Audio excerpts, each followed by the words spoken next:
အားလုံးပဲသခင်ယေရှုနာမ၌မင်္ဂလာပါလို့နှုတ်ခွန်းဆက်ပါတယ်အချိန်တိုင်းပြင်ဆင်ပေးတဲ့ဘုရားသခင်နာမတော်ဒီမင်္ဂလာရှိပုံကြည်ပါစေဒီကနေ့မှလည်းအသက်ရှင်တော်ထာဝရဘုရားရဲ့နှုတ်ကပတ်တော်ကိုသူတို့ကပြန်ပြီးတော့ဆင်ခြင်ခွန်အားယူဖို့အရောက်စီတိုင်းကိုသခင်ယေရှုနာမ၌ကြိုးဆူခေါ်ဖိတ်ချင်တာဖြစ်ပါတယ်ကျွန်တော်တို့ကပ္ပဦးကျမ်းဖတ်လာတဲ့အထက်မှာကျွန်တော်အခန်းကြီး28ရောက်တဲ့အခါမှာကျွန်တော်တို့နောက်ထပ်ခွန်အားယူစရာတင်ယူစရာရှိတဲ့အရာလေးကိုကျွန်တော်ပြန်ပြီးတော့ဝင်ကခွန်အားပေးချင်တာဖြစ်ပါတယ်။ဘာအကြောင်းအရာလဲဆိုရင်တော့ယာကုပ်ရဲ့စေဖို့တဖို့ပေးလူခြင်းအကြောင်းအရာဖြစ်ပါတယ်။အာမင်ဟာလေလုယာ။စေဖို့တဖို့ဆိုတာဖခင်သခင်ရဲ့ဥစ္စာဖြစ်တယ်။စေဖို့တဖို့ဆိုတာပညတ်တရားပညတ်ချက်မဟုတ်ပါဘူး။ကဘာဦးစဂရေကအာဗြံကစေဖို့ဖို့ပေးလာတယ်ယာကုပ်စေဖို့ဖို့ပေးလာတယ်ဆိုတာကိုကျွန်တော်တို့တွေ့ရတာဖြစ်တယ်စေဖို့ဖို့ပေးရတဲ့အကြောင်းရင်းကလည်းဂျေစုသင်လွန်းလို့နော်ဖခင်သခင်ကိုဂျေစုသင်လွန်းလို့ပေးတယ်ဆိုတာကိုတွေ့ရတာဖြစ်တယ်ဟာလေလုယာဖခင်ရှင်နာမပုံကြည်ပါစေကဘာဦးကျမ်းအခန်းကြီး28အငယ်20ကနေ22ကိုဖတ်ခြင်းနဲ့ထိုအခါယာကုပ်ကဖျားသခင်သည်ငါဖက်၌ရှိလက်ငါယခုသွားရလမ်းမှာငါကိုစောင့်မ၍စားเสียအစားဝတ်เสียအဝတ်ကိုပေးသနာတော်မူလင်၎င်းငါသည်တဖန်အဘ၏အိမ်တို့ငြိမ်ဝတ်စွာပြန်ရောက်၍ထာဝရဘုရားသည်ငါ၏ဖျားဖြစ်တော်မူလင်၎င်းမှတ်တိုင်ပြု၍ငါထူထောင်တော်ဤကြောက်သည်လေဘုရားသခင်၏ဗိမာန်ဖြစ်ရမည်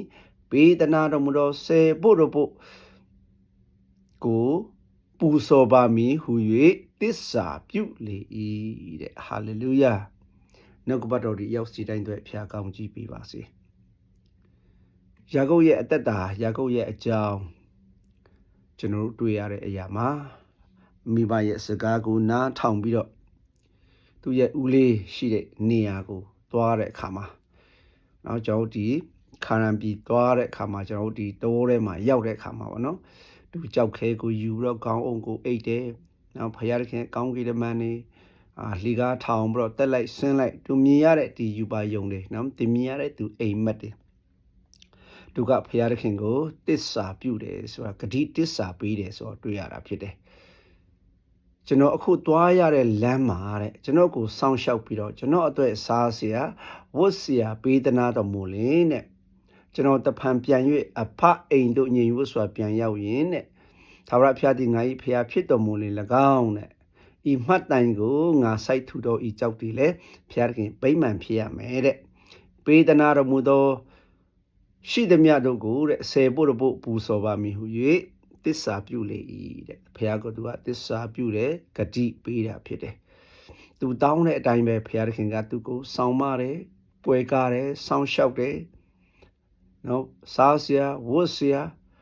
နောက်ဆုံးဉာဏ်ပညာပေးပြီးတော့သူကကြွယ်ဝချမ်းသာလာတယ်ဆိုတော့ကျွန်တော်တို့တွေ့ရတာဖြစ်တယ်ဦးလေးဦးလာပန်းစီမှာပေါ့နော်သူနေရင်းနဲ့ဖျားခင်ပေးတဲ့ဉာဏ်ပညာအဖြစ်သူကအရန်ပဲကြွယ်ဝလာတယ်ဆိုတော့တွေ့ရတာဖြစ်တယ်သူပေးတဲ့ဂတိအတိုင်းသူတစ္ဆာပြုတယ်ဆိုတာကိုလည်းတွေ့ရတာဖြစ်တယ်ဟာလေလုယာဖျားရှင်နာမပုံကြည်ပါစေဒါကြောင့်စေဖို့ပေးရတဲ့အကြောင်းရင်းကတစ္ဆာရှိခြင်းဆိုတာကိုလည်းတွေ့ရတာဖြစ်တယ်နော်စေဖို့ပေးရခြင်းဟာဖခင်သခင်ရဲ့ကောင်းကြီးမင်္ဂလာကိုခံစားရလွန်းလို့ဖခင်သခင်ကိုပြန်ပေးရတဲ့ကျွန်တော်ပေးတော်လူတိုင်းရဲ့တစ္ဆာရှိခြင်းဖခင်သခင်ပေါ်မှာတစ္ဆာရှိခြင်းဖခင်သခင်ကိုချစ်ခြင်းယေရှုတင်သောနှလုံးသားနဲ့ပေးလှူခြင်းဖြစ်တယ်ဆိုတာကိုလည်းတွေ့ရတာဖြစ်တယ်အာဗြဟံရဲ့အသက်တာထဲမှာပင်လင်သူကစေဖို့ပေးလာတာဖြစ်တယ်ကပ္ပဦးကျမ်းအခန်းကြီး14ထဲမှာကျွန်တော်တို့တွေ့ရတဲ့အာဗြဟံရဲ့စေဖို့ပေးလူခြင်းအမြင့်ဆုံးသောဖျားသခင်၏ယေဘရဟိတ်ဖြစ်သောရှာလင်မင်းကြီးမေလခိစေဒက်တီလည်းမုန်ဤစပြည့်ကိုဆောင်ခဲ့ပြီးလင်ကောင်းကင်၏မြေကြီးရှင်အမြင့်ဆုံးသောဖျားသခင်သည်အာဗြဟံအားကောင်းကြီးပေးတော်မူပါစေတော်ဟုအာဗြဟံကိုကောင်းကြီးပေး၍သင်၏ရန်သူတို့ကိုသင်၏လက်၌အနန္တတော်မူသောအမြင့်ဆုံးသောဖျားသခင်သည်လည်းမင်္ဂလာရှိတော်မူစေတည်းဟုမွတ်ဆို၏အာဗြဟံသည်လည်းဥစ္စာရှိသည်များတို့ကိုထိုမင်းအားစေဖို့လှူလေ၏တဲ့ဟာလေလုယာ ပညာတရားမရှိစင်ကြဲကစေဖို့တဖို့ကိုအာဗြဟံကစပေးခဲ့တယ်ဆိုတော့တွေ့ရတယ်။ပေးရတဲ့အကြောင်းရင်းကလည်းဖခင်ကိုယေရှုသင်လွန်းလို့ပေးတာဖြစ်တယ်။ဖခင်ကိုဆက်လွန်းလို့ယေရှုသင်လွန်းလို့သူ့ရဲ့အကိုရဲ့သားလောဒသူ့ကိုရန်သူလက်ထက်ကနေလိုက်ကယ်ထုတ်ပြီးတော့ပြန်အလာမှာရရှိတဲ့ဒီကောင်းကြီးမင်္ဂလာတွေဖခင်ရဲ့အကြီးဆုံးသောယစ်ပရောဟိတ်ဖြစ်တဲ့မေလခိစေတက်ကိုသူကစေဖို့တော့ပေးလူတယ်ဆိုတော့တွေ့ရတာဖြစ်တယ်အဲ့ဒီမေလခိစေတက်ယစ်ပရောဟိတ်ကဘာတူလဲဆိုတာကိုဟေဘရဲအခန်းကြီး9အငယ်1ထဲမှာကျွန်တော်တွေ့ရတယ်အာဗြဟံလှူသောလက်ရဥစ္စာရှိသည်မြတ်ကိုစေဖို့တော့ခံယူသောထိုရှာလင်မင်းကြီးတည်ယူသောအမြင့်ဆုံးသောဘုရားသခင်ယစ်ပရောဟိတ်မေလခိစေတက်တည်တဲ့နာမအရင်အ내အားဖြင့်တရားမင်းထိုမှတပါငြိမ်သက်ခြင်းမင်းဟုဆိုလိုသောရှာလင်မင်းဖြစ်လေတဲ့ဒါဆိုဘယ်သူဖြစ်မှာလဲသခင်ယေရှုခရစ်တော်ဖြစ်တယ်သခင်ယေရှုခရစ်တော်ဖြစ်တယ်ဒီမေလခိစေတက်တည်သခင်ယေရှုခရစ်တော်ဖြစ်တယ်ဘာအမြင့်ဆုံးသောဘုရားခင်ယစ်ပရောဟိတ်လို့ပြောထားတာဖြစ်တယ်အဲ့ဒါသခင်ယေရှုခရစ်တော်ဖြစ်တယ်သူရဲ့နာမည်အရင်ကပါလဲဆိုရင်တရားမင်းထိုမှတပါငြိမ်သက်ခြင်းရဲ့မင်းလို့ပြောတာဖြစ်တယ်နော်ကျွန်တော်အာဗြဟံပင်လင်းကဘာဦးစမှာကလေးကစေဖို့တဖို့ကိုသခင်ယေရှုကိုပေးတယ်အမြင့်ဆုံးသောဘုရားခင်ယစ်ပရောဟိတ်ဆိုတဲ့မေလခိစေတက်ဟူသောနော်တရားမင်းငြိမ်သက်ခြင်းရဲ့အရှင်ယေရှုခရစ်တော်ကိုပေးတယ်ဆိုတာကိုကျွန်တော်တို့တွေ့ရတာဖြစ်တယ်ဟာလေလုယာဘုရားရှင်နာမပုံကြည်ပါစေနော်စေဖို့တဖို့အာဗြဟံပေးတယ်စေဖို့တဖို့ယာကုပ်ပေးတယ်စေဖို့တဖို့ကိုလည်းအမှုတော်ဆောင်များကပေးရမယ်ဆိုတာကိုလည်းကျမ်းစာထဲမှာတည်လင်းကြောင်းတွေ့ရတာဖြစ်တယ်တော်လေရာကျမ်းအခန်းကြီး18အငယ်26ထဲမှာ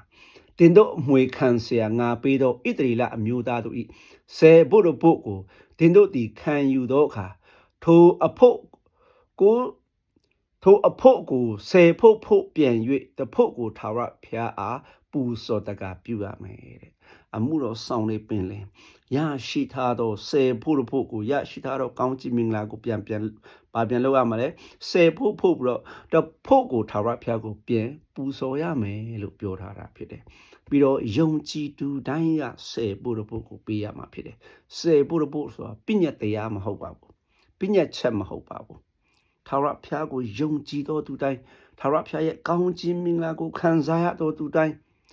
ထာဝရဘုရားကိုချစ်တော်သူတိုင်းထာဝရဘုရားကိုကျေးဇူးတင်တဲ့နှလုံးသားနဲ့ချစ်တော်နှလုံးသားနဲ့စေဖို့ကိုဘုရားသခင်ရဲ့အိမ်တော်အဖို့လို့ငါပြန်ပေးရမယ်ဆိုတာကိုလည်းကျွန်တော်တို့ဒီမလခိထဲမှာကျွန်တော်တို့တွေ့ရတာဖြစ်တယ်အငယ်30ကိုဖတ်ချင်တယ်စေဖို့ရှိသည်မြတ်ကိုပဏ္ဏတိုက်တဲ့သို့တွင်း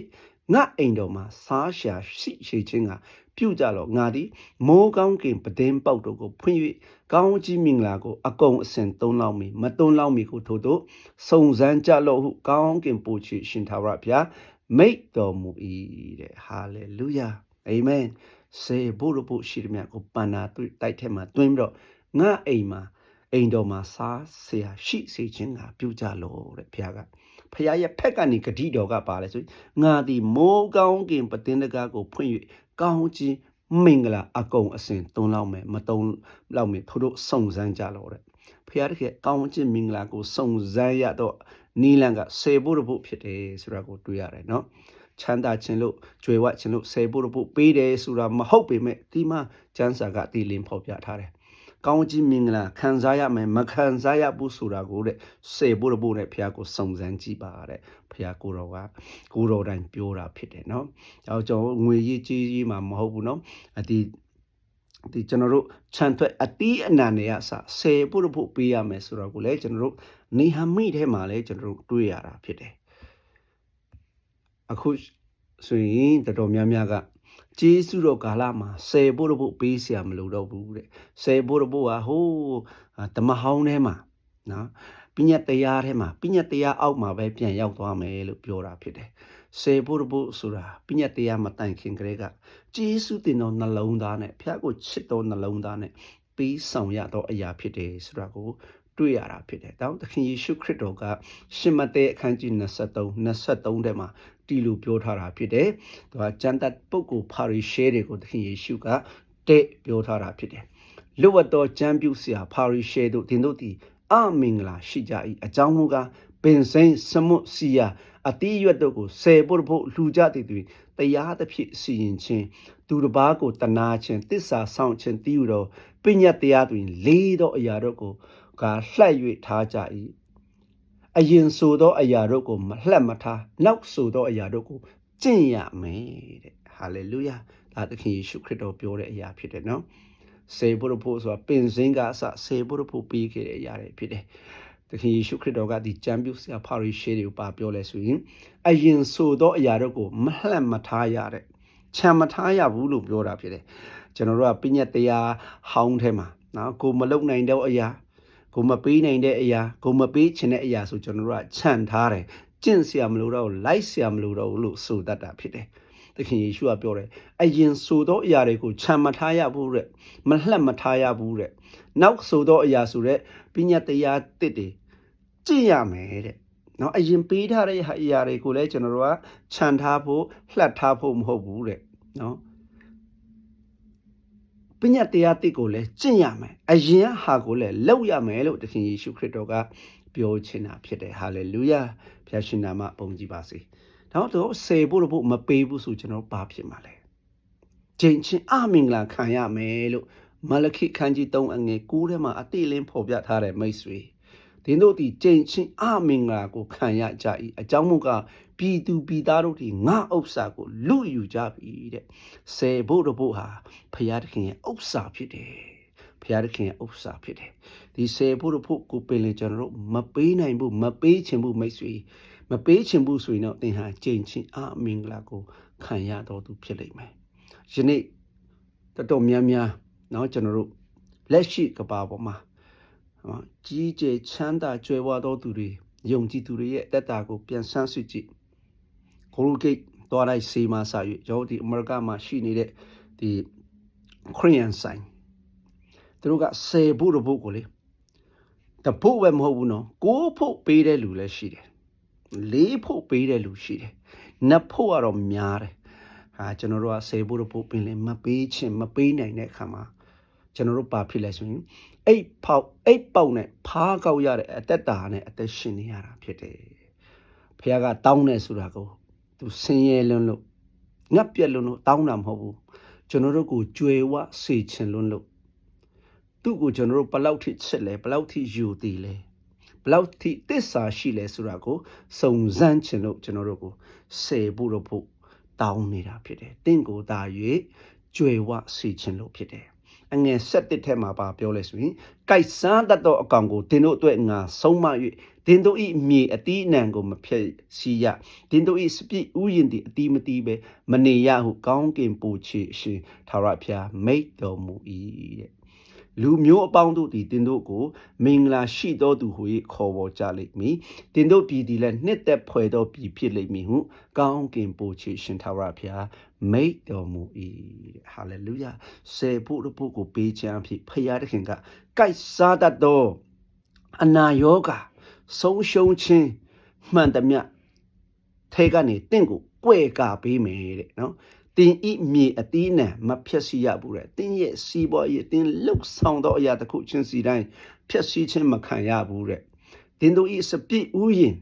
တင်းလှုပ်သောအရာမှန်သမျှအတီးမတီးပဲမနေရဘူးတဲ့ဟာလေလုယာတာဖခင်ရဲ့ဂတိတော်ဖြစ်တယ်မပေးချင်ဘူးရပါတယ်မိတ်ဆွေတင်းမပေးလဲ